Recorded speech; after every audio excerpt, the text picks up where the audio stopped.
അധ്യായം 9. കൽദേ രാജ്യത്തിന് രാജാവായി തീർന്നവനും മേദ്യസന്തതിയിലുള്ള അഹശ്വേരോശിന്റെ മകനുമായ ദാര്യാവേശിന്റെ 1-ാം ആണ്ടിൽ, അവന്റെ വാഴ്ചയുടെ 1-ാം ആണ്ടിൽ തന്നെ, ദാനിയേൽ എന്ന ഞാൻ യെരൂശലേമിന്റെ ശൂന്യാവസ്ഥ 70 സംവത്സരം കൊണ്ട് തീരുമെന്നിങ്ങനെ യഹോവയുടെ അരുളപ്പാട് യിരെമ്യാ പ്രവാചകൻ ഉണ്ടായ പ്രകാരം ഒരു കാലസംഖ്യ പുസ്തകങ്ങളിൽ നിന്ന് ഗ്രഹിച്ചു. അപ്പോൾ ഞാൻ ഉപവസിച്ചും രട്ടുടുത്തും വെണ്ണീരിലിരുന്നും കൊണ്ട് പ്രാർത്ഥനയോടും യാചനകളോടും കൂടെ അപേക്ഷിക്കേണ്ടതിന് ദൈവമായ കർത്താവിലേക്ക് മുഖം തിരിച്ചു. എൻ്റെ ദൈവമായ യഹോവയോട് ഞാൻ പ്രാർത്ഥിച്ച് ഏറ്റുപറഞ്ഞ എന്തെന്നാൽ, തന്നെ സ്നേഹിക്കുന്നവർക്കും തൻ്റെ കൽപ്പനകളെ പ്രമാണിക്കുന്നവർക്കും നിയമവും ദയയും പരിപാലിക്കുന്നവനായി മഹാനും ഭയങ്കരനുമായ ദൈവമായ കർത്താവേ, ഞങ്ങൾ പാപം ചെയ്തു, വികടമായി നടന്നു, ദുഷ്ടത പ്രവർത്തിച്ചു. ഞങ്ങൾ മത്സരിച്ച് നിന്റെ കൽപ്പനകളും വിധികളും വിട്ടുമാറിയിരിക്കുന്നു.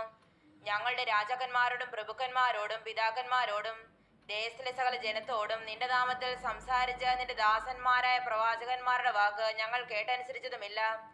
കർത്താവേ, നിന്റെ പക്കൽ നീതിയുണ്ട്, ഞങ്ങൾക്കോ ഇന്നുള്ളതുപോലെ ലജ്ജയത്രേ.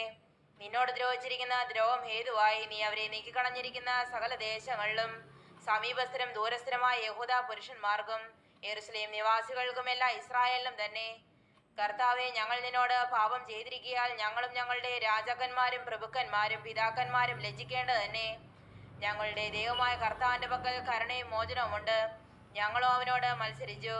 അവൻ തൻ്റെ ദാസന്മാരായ പ്രവാചകന്മാർ മുഖാന്തരം ഞങ്ങളുടെ മുൻപിൽ വെച്ചിരിക്കുന്ന ന്യായപ്രമാണപ്രകാരം നടപ്പാൻ ഞങ്ങൾ ഞങ്ങളുടെ ദൈവമായ യഹോവയുടെ വചനം കേട്ടനുസരിച്ചില്ല. ഇസ്രായേലൊക്കെയും നിന്റെ വചനം കേട്ടനുസരിക്കാതെ വിട്ടുമാറി നിന്റെ ന്യായപ്രമാണം ലംഘിച്ചിരിക്കുന്നു. ഇങ്ങനെ ഞങ്ങൾ അവനോട് പാപം ചെയ്തിരിക്കയാൽ ദൈവത്തിന്റെ ദാസനായ മോശയുടെ ന്യായപ്രമാണത്തിൽ എഴുതിയിരിക്കുന്ന ശാപവും ആണയും ഞങ്ങളുടെ മേൽ ചൊരിഞ്ഞിരിക്കുന്നു. അവൻ വലിയ അനർത്ഥം ഞങ്ങളുടെ മേൽ വരുത്തിയതിനാൽ ഞങ്ങൾക്ക് ന്യായപാലനം നടത്തിവന്ന ന്യായാധിപന്മാർക്കും വിരോധമായി താൻ അരുളി ചെയ്ത വചനങ്ങളെ നിവർത്തിച്ചിരിക്കുന്നു.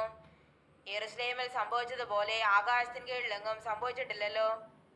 മോശയുടെ ന്യായപ്രമാണത്തിൽ എഴുതിയിരിക്കുന്ന പോലെ ഞങ്ങൾക്ക് അനർത്ഥമൊക്കെയും വന്നിരിക്കുന്നു. എന്നിട്ടും ഞങ്ങൾ ഞങ്ങളുടെ അകൃത്യങ്ങളെ വിട്ടുതിരിഞ്ഞ് നിന്റെ സത്യത്താൽ ബുദ്ധി പഠിക്കേണ്ടതിന് ഞങ്ങളുടെ ദൈവമായ യഹോവയുടെ കൃപയ്ക്കായി യാചിച്ചില്ല. അതുകൊണ്ട് യഹോവ അനർത്ഥത്തിനായി ജാഗരിച്ചിരുന്ന് അത് ഞങ്ങളുടെ മേൽ വരുത്തിയിരിക്കുന്നു. ഞങ്ങളുടെ ദൈവമായ യഹോവ താൻ ചെയ്യുന്ന സകല പ്രവർത്തികളിലും നീതിമാനാകുന്നു.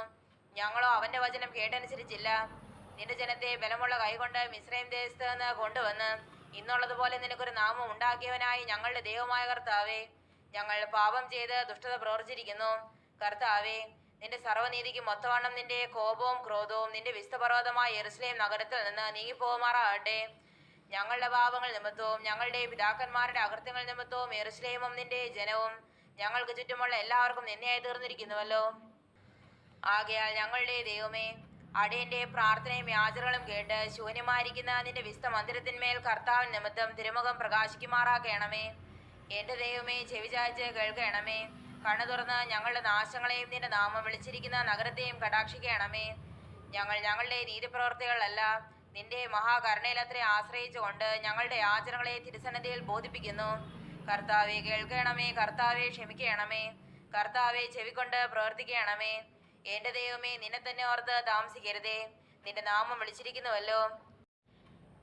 ഇങ്ങനെ ഞാൻ പ്രാർത്ഥിക്കുകയും എൻ്റെ പാപവും എൻ്റെ ജനമായ ഇസ്രായേലിന്റെ പാപവും ഏറ്റുപറയുകയും എൻ്റെ ദൈവത്തിന്റെ വിസ്ത പർവ്വതത്തിന് വേണ്ടി എൻ്റെ ദൈവമായ യഹോവയുടെ സന്നിധിയിൽ അപേക്ഷ കഴിക്കുകയും ചെയ്തുകൊണ്ടിരിക്കുമ്പോൾ, ഞാൻ എൻ്റെ പ്രാർത്ഥന കഴിച്ചുകൊണ്ടിരിക്കുമ്പോൾ തന്നെ ആദ്യങ്ങൾ ഞാൻ അത്യന്തം ക്ഷീണിച്ചിരുന്ന സമയം ദർശനത്തിൽ കണ്ട ഗബ്രിയേൽ എന്ന പുരുഷൻ ഏകദേശം സന്ധ്യായാഗത്തിന്റെ നേരത്തെ എന്നോട് അടുത്തു വന്നു. അവൻ വന്ന് എന്നോട് പറഞ്ഞു എന്തെന്നാൽ, ദാനിയേലേ, നിനക്ക് ബുദ്ധി ഉപദേശിച്ച് തരേണ്ടതിന് ഞാനിപ്പോൾ വന്നിരിക്കുന്നു. നീ ഏറ്റവും പ്രിയനാകിയാൽ നിന്റെ ആചരണങ്ങളുടെ ആരംഭത്തികൾ തന്നെ കൽപ്പന പുറപ്പെട്ടു നിന്നോടറിയിപ്പാൻ ഞാൻ വന്നുമിരിക്കുന്നു. അതുകൊണ്ട് നീ കാര്യം ചിന്തിച്ച് ദർശനം ഗ്രഹിച്ചു കൊള്ളുക. അതിക്രമത്തെ തടസ്സം ചെയ്ത് പാപങ്ങളെ മുദ്രയിടുവാനും അകൃത്യത്തിന് പ്രായശ്ചിത്തം ചെയ്ത് നിത്യനീതി വരുത്തുവാനും ദർശനവും പ്രവചനവും മുദ്രയിടുവാനും അതിപരിശുദ്ധമായതിനെ അഭിഷേകം ചെയ്യുവാനും തക്കവണ്ണം നിന്റെ ജനത്തിനും വിശുദ്ധ നഗരത്തിനും 70 ആഴ്ചവട്ടം നിയമിച്ചിരിക്കുന്നു. അതുകൊണ്ട് നീ അറിഞ്ഞ് ഗ്രഹിച്ചുകൊള്ളേണ്ട എന്തെന്നാൽ, യെരൂശലേമിനെ യഥാസ്ഥാനപ്പെടുത്തി പണിവാൻ കൽപ്പന പുറപ്പെടുന്നത് മുതൽ അഭിഷിക്തനായ ഒരു പ്രഭു വരെ 7 ആഴ്ചവട്ടം 62 ആഴ്ചവട്ടം കൊണ്ട് അതിനെ വീതിയും കിടങ്ങുമായ കഷ്ടകാലങ്ങളിൽ തന്നെ വീണ്ടും പണിയും. 62 ആഴ്ചവട്ടം കഴിഞ്ഞിട്ട് അഭിഷിക്തൻ ഛേദിക്കപ്പെടും, അവൻ ആരുമില്ലെന്ന് വരും. പിന്നെ വരുവാനിരിക്കുന്ന പ്രഭുവിന്റെ പടജനം നഗരത്തെയും വിസ്തമന്ദിരത്തെയും നശിപ്പിക്കും. അവന്റെ അവസാനം ഒരു പ്രളയത്തോടെ ആയിരിക്കും. അവസാനത്തോളം യുദ്ധമുണ്ടാകും. ശൂന്യങ്ങളും നിർണയിക്കപ്പെട്ടിരിക്കുന്നു. അവനൊരു ആഴ്ചവട്ടത്തേക്ക് പലരോടും നിയമത്തെ കഠിനമാകും. ആഴ്ചവട്ടത്തിന്റെ മധ്യേ അവൻ ഹനനയാകവും ഭോജനയാകവും നിർത്തലാക്കി കളയും. മ്ലേച്ഛതകളുടെ ചിറകിന്മേൽ ശൂന്യമാക്കുന്നവൻ വരും. നിർണയിക്കപ്പെട്ടിരിക്കുന്ന സമാപ്തിയോളം ശൂന്യമാക്കുന്നവന്റെ മേൽ കോപം ചൊരിയും.